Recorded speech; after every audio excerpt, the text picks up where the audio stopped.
نحمدہ ونصلی ونسلم علی رسولہ الکریم وعلی آلہ الطیبین الطاہرین اجمعین اما بعد فاعوذ باللہ من الشیطان الرجیم بسم اللہ الرحمن الرحیم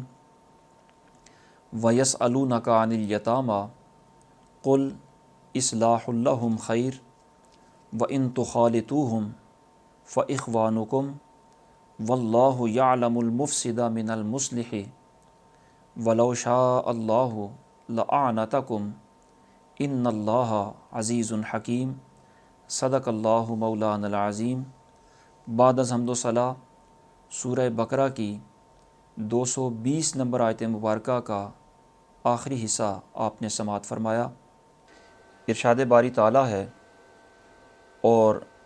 تم سے یتیموں کا مسئلہ پوچھتے ہیں، تم فرماؤ کہ ان کا بھلا کرنا بہتر ہے، اور اگر اپنا ان کا خرچ ملا لو تو وہ تمہارے بھائی ہیں، اور اللہ خوب جانتا ہے بگاڑنے والے کو سنوارنے والے سے، اور اللہ چاہتا تو تمہیں مشقت میں ڈال دیتا، بے شک اللہ زبردست حکمت والا ہے۔ اس آیت مبارکہ میں جن الفاظ کا انتخاب ہوا انہیں ملاحظہ فرمائیں۔ ارشاد باری تعالیٰ ہے، وَيَسْأَلُونَكَ عَنِ الْيَتَامَى، اور آپ سے یتامہ کے بارے میں، یتیموں کے بارے میں سوال کرتے ہیں۔ یتیم وہ نابالغ بچہ ہوتا ہے جس کا والد فوت ہو جائے، اور یہ اس وقت تک یتیم کہلاتا ہے جب تک وہ بچہ نابالغ رہتا ہے۔ جب وہ بچہ بالغ ہو جائے تو پھر یتیمی کا حکم اس سے ختم ہو جاتا ہے۔ تو ارشاد فرمایا کہ اے محبوب، آپ سے یہ سوال کرتے ہیں کہ یتیموں کے بارے میں، ان کے مال کو کیسے صرف کریں یا ان کو محفوظ کریں۔ قل اصلاح لہم خیر، آپ انہیں فرما دیں کہ ان کی اصلاح بہتر ہے، اور ان کی اصلاح کی متعدد صورتیں ہیں۔ ان کی اپنی شخصیت کی اصلاح، ان کے اخلاقیات کی اصلاح، اسی طرح ان کے مال کی اصلاح، یہ ساری کی ساری اصلاح کی صورتیں ہیں، اور ہر قسم کو اصلاح کا لفظ شامل ہے۔ پھر ارشاد فرمایا، وَإِن تُخَالِطُوهُمْ، اور اگر تم اپنا اور ان کا مال مکس کر لو، فَإِخْوَانُكُمْ، تو وہ تمہارے بھائی ہیں۔ یعنی یتیم کا مال اگر بالکل علیحدہ رکھ کر اس کی پرورش کرنا ممکن ہو تو وہی صورت بہتر ہے، اور اگر بالکل علیحدہ رکھ کر ایسا کرنا ممکن نہ ہو تو پھر ان کے مال کو اپنے مال کے ساتھ ملا لینے میں بھی حرج کوئی نہیں۔ تو فرمایا کہ وہ تمہارے بھائی ہیں، اگر مکس کر لو تو بھی اس میں کوئی حرج نہیں ہے۔ پھر ارشاد فرمایا، وَلَوْ شَاءَ اللَّهُ لَأَعْنَتَكُمْ، اور اگر اللہ چاہتا تو تمہیں مشقت میں ڈال دیتا۔ یعنی اگر اللہ رب العالمین چاہتا تو تمہیں یہی حکم دیتا کہ ان کا مال اپنے مال سے علیحدہ ہی رکھو، اور پھر ان کی اصلاح کرو اور یتیموں کی پرورش کرو۔ ایسا کرنے میں شدید مشقت تھی، تو اگر اللہ چاہتا تو یہی مشقت والا حکم رہنے دیتا، لیکن اللہ رب العالمین نے تم پر فضل فرمایا، آسانی فرمائی کہ اگر یہ تمہیں گراں گزرے، تم اس سے مشقت میں پڑو، تو ان کے مال کو اپنے مال کے ساتھ ملا سکتے ہو۔ اس آیت مبارکہ کا شان نزول یہ ہے کہ زمانہ جاہلیت میں یتیموں کا جو مال ہوتا تھا، جو انہیں وراثت میں ملتا تھا، اس مال میں کوئی حفاظت نہیں کی جاتی تھی۔ جو بھی اس کے متولی یا نگران ہوتے، وہ اس مال کو کھا جانے میں اور اسے اپنے ذاتی تصرفات میں لانے میں بھی کوئی قباحت نہیں سمجھتے تھے۔ بے دریغ یتیموں کے مال کو لوگ کھا جاتے تھے۔ تو اس طرز عمل پر مالک کریم نے سورہ نساء کی 10ویں آیت مبارکہ نازل فرمائی، اور ارشاد فرمایا، ان الذین یأکلون اموال الیتامی ظلما، انما یأکلون فی بطونہم نارا وسیصلون سعیرا، کہ جو لوگ یتیموں کا ناحق طریقے سے مال کھاتے ہیں وہ در حقیقت ان کا مال نہیں کھاتے، وہ حقیقت میں اپنے پیٹ میں آگ بھرتے ہیں اور عن قریب یہ دہکتی ہوئی جہنم میں ڈالے جائیں گے۔ تو وہ جو بے دریغ یتیموں کا مال استعمال کیا جاتا تھا، اس کی جب ممانت نازل ہوئی تو اس آیت کو سن کر اہل اسلام نہایت خوف زدہ ہوئے اور یتیموں کے مالوں میں حد سے زیادہ احتیاط ہونے لگی، حتیٰ کہ ان کا کھانا الگ پکایا جاتا، ان کا پانی الگ رکھا جاتا، ان کے برتن علیحدہ ہوتے۔ اگر ان کا بچا ہوا کھانا بچ بھی جاتا کھانا کھا لینے کے بعد، تو وہ بچا ہوا بھی گھر کا کوئی دوسرا بندہ استعمال نہیں کرتا تھا، بلکہ وہ بیکار ہو جاتا تو اسے پھینکنے کی نوبت تو آ جاتی، لیکن اس کا مال کوئی دوسرا کھاتا نہیں تھا۔ آپ اندازہ کر سکتے ہیں کہ اس میں کتنی مشقت ہے اور کتنی تنگی ہے کہ ایک ہی گھر کے اندر اس کے لیے علیحدہ کھانا پکے، باقیوں کے لیے علیحدہ پکے، اس کے لیے برتن علیحدہ ہوں، باقیوں کے لیے برتن علیحدہ ہوں، حتیٰ کہ اس کے برتنوں کو دھونے کے لیے پانی علیحدہ، صابن صرف وغیرہ علیحدہ، اور باقیوں کے لیے، یعنی بالکل ایک گھر کے اندر رہ کر اس طرح فرق کرنا اور ان کو بالکل جدا رکھنا، یہ بڑا سخت حکم تھا اور اتنی احتیاط بہت زیادہ گراں تھی۔ تو حضرت سیدنا عبداللہ بن رواحہ رضی اللہ تعالیٰ عنہ نے بارگاہ رسالت میں عرض کی کہ یا رسول اللہ، یہ اتنی مشکل ہے کہ لوگ اس مشکل کی وجہ سے یتیموں کی پرورش کرنا ہی چھوڑ دیں گے، کون یہ ذمہ داری لے گا اور اس مشکل کو کون نبھائے گا؟ تو حضور اس کا کوئی حل ارشاد فرمائیں۔ تو ان کی اس درخواست پر، ان کے اس سوال پر اللہ رب العالمین نے یہ آیت نازل فرمائی اور یہ اجازت دی کہ ان کا مال الگ رکھنا ہی ضروری نہیں، بلکہ ان کے مال کی اصلاح ضروری ہے۔ وہ اگر ان کا مال علیحدہ محفوظ رکھ کے اپنے مال سے تم اس کی پرورش کر سکتے ہو تو یہ بڑے اجر والا کام ہے، اور اگر اپنے پاس اتنی استطاعت اور حیثیت نہیں تو ان کے مال کو اپنے مال کے ساتھ ملا کر بھی ان کی پرورش کر لو۔ تو ان کے مال کو علیحدہ رکھنا ضروری نہیں، ان کے مال کی اصلاح ضروری ہے۔ یہ اللہ رب العالمین نے اس موقع پر آیت مبارکہ نازل فرمائی۔ اس آیت کریمہ کے ضمن میں مفسرین کرام نے جن مسائل شرعیہ کو بیان فرمایا، ان میں سے پہلا مسئلہ تو یہ ہے کہ اگر یتیم کا والد یا اس کا دادا اپنی وفات سے پہلے کسی کو وصیت کر جائے کہ میرے اس بچے کی حفاظت کرنی ہے، اس کے مال کی بھی حفاظت کرنی ہے، اس کی نگہداشت کرنی ہے، تو مرنے والے نے جس کو وصیت کی اس شخص کو وصی کہا جاتا ہے۔ اس وصی پر یہ لازم ہے کہ وہ یتیم کی شخصیت کی بھی حفاظت کرے اور اس کے مال کی بھی حفاظت کرے۔ اور اگر یتیم کے باپ یا دادا نے وصیت نہیں کی تو پھر دوسرے نمبر پر جو حاکم اسلام قاضی شرع ہوگا، اس کی یہ ذمہ داری عائد ہوتی ہے کہ وہ کسی کو وصی مقرر کر دے، اور جسے وہ وصی مقرر کر دے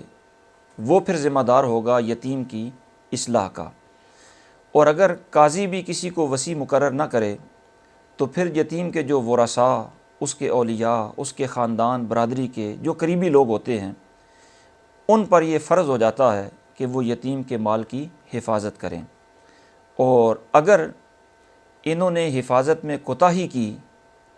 تو یہ گناہ گار ہوں گے۔ دوسرا مسئلہ اسی آیت کریمہ کے ضمن میں مفسرین نے یہ بیان فرمایا کہ یتیم کے مال کی حفاظت کرنا اور یتیم کی کفالت کرنا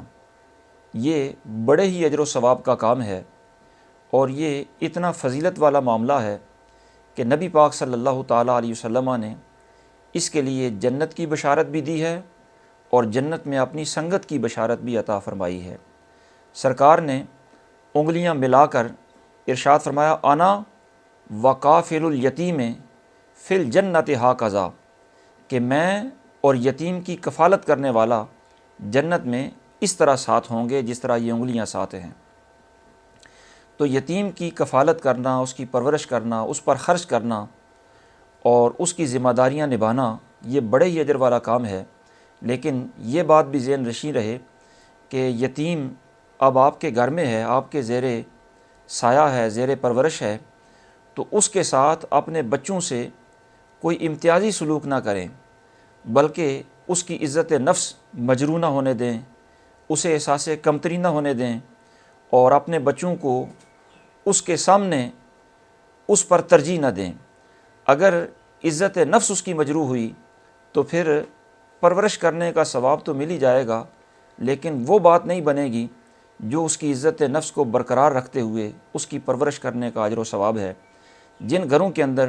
یتیموں کی پرورش تو ہوتی ہے لیکن اس کی عزت نہیں ہوتی، ان کی اللہ رب العالمین نے مذمت بیان فرمائی۔ ارشاد فرمایا کلا بل لا تکرمون الیتیم، کہ یہ قابل مذمت بات ہے کہ یتیم کی عزت نہ کی جائے۔ اور اسی آیت کریمہ کے ضمن میں مفسرین نے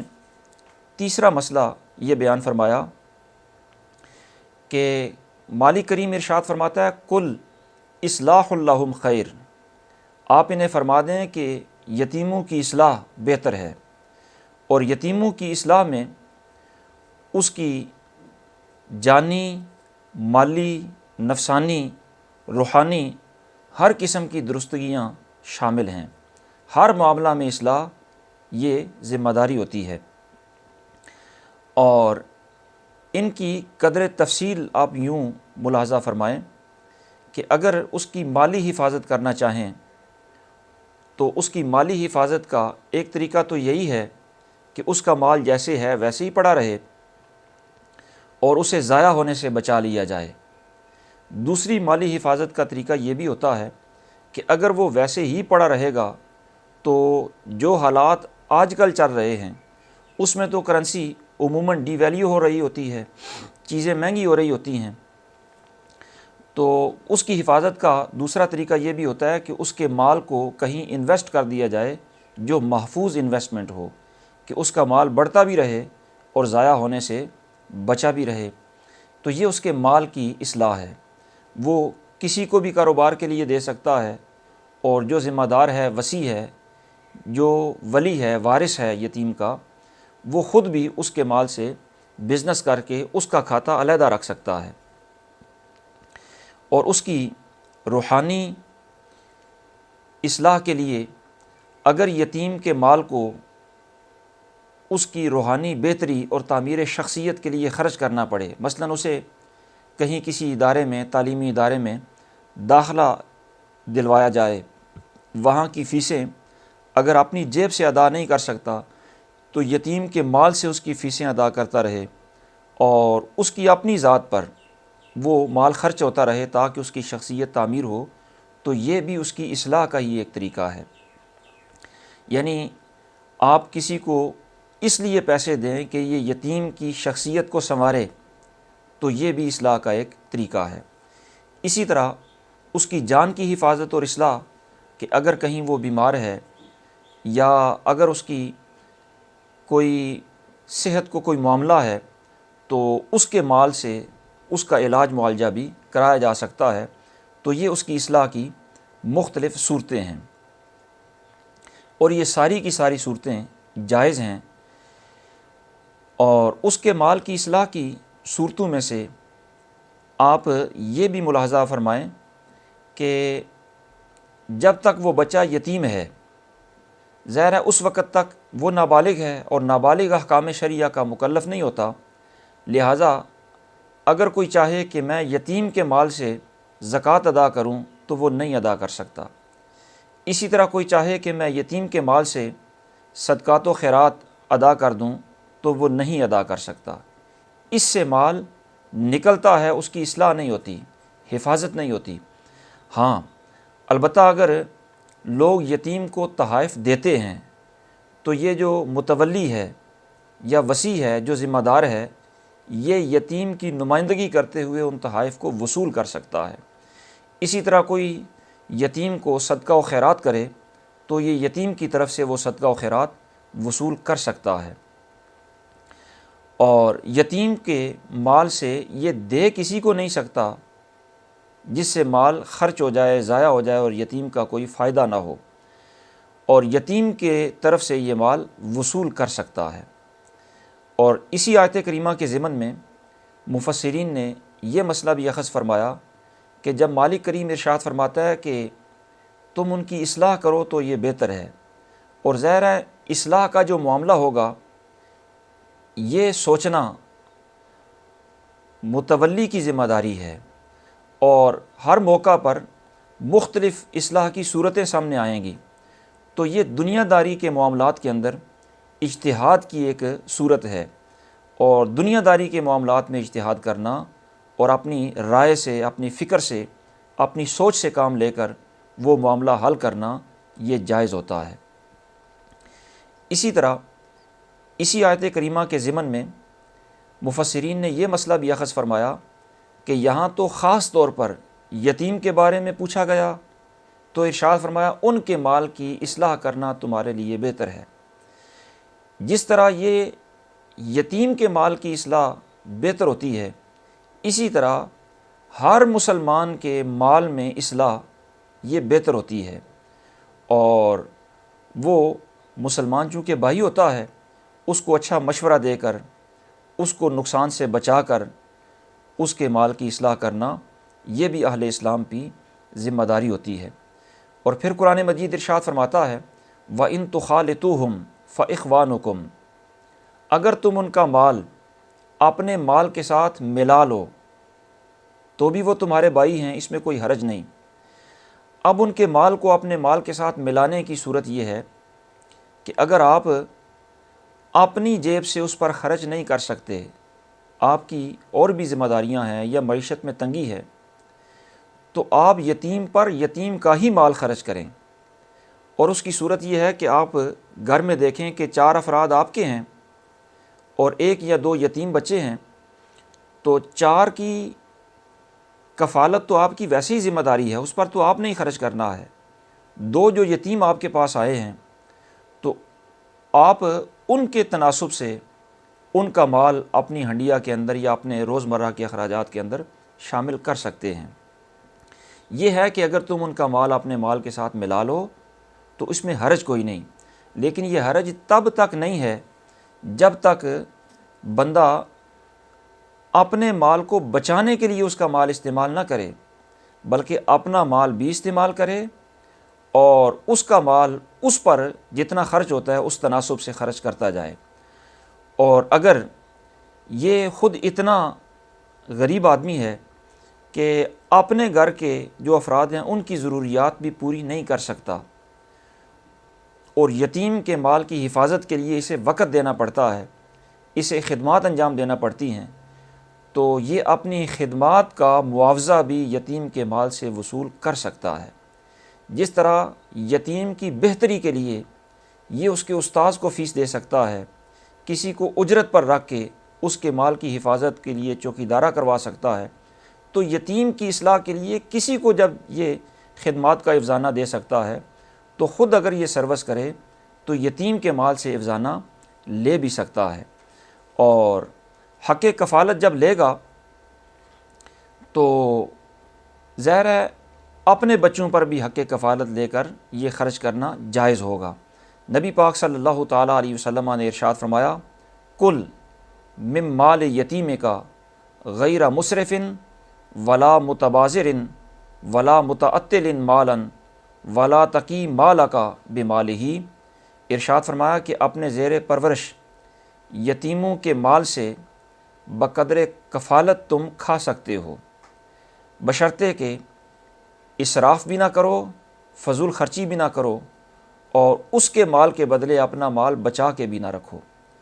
تو یہ صورت حق کفالت لینے کی ہے، اور اس کا مال اپنے مال کے ساتھ ملایا جا سکتا ہے۔ اور اسی آیت کریمہ کے ضمن میں مفسرین نے یہ مسئلہ بھی اخذ فرمایا کہ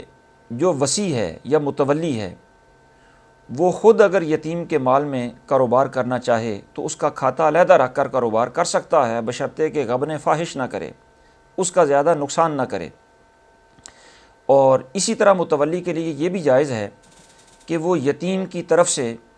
دم عمد میں یعنی قتل عمد میں صلح کر کے یتیم کے لیے مال وصول کر لے۔ متولی صلح تو کر سکتا ہے اور اس کے بدلے دیت لے سکتا ہے جو یتیم کا مال ہوگی، اور یہ اس کی حفاظت کرے گا، لیکن اس متولی کو یہ اجازت نہیں کہ یہ اس دم عمد کو معاف کر دے۔ دم عمد کو معاف کرنا یہ بھی اس کا حق نہیں،